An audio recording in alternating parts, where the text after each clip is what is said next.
school. Nagatid na meeting ngayon. Hindi ako maglalabad kaya may duty na naman. So, pipinturahan ko ang aking napakagandang beautiful lady.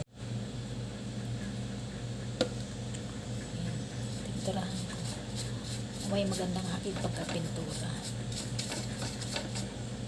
Abangan. Siyempre, pag may iba pang kung kulay, papagtungan ko na lang siya. Pero dahil wala pa, white muna lahat. Abangan, abangan. Bye-bye. Thank you so much. Ayan, ang dami mga butas-butas kailangan. Ito maliit na paintbrush. Buti nga mayroon kaming stock na ito.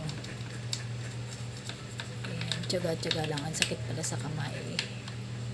Kasi kailangan yung mga butas-butas. Malinis talaga. Ayan, hindi ba malapit na po siya. White lady. Parang siyang angel. Ang ganda ng tingnan. Kapag may time ako at may kulay akong iba, lalagyan kong design yung mga bulaklak.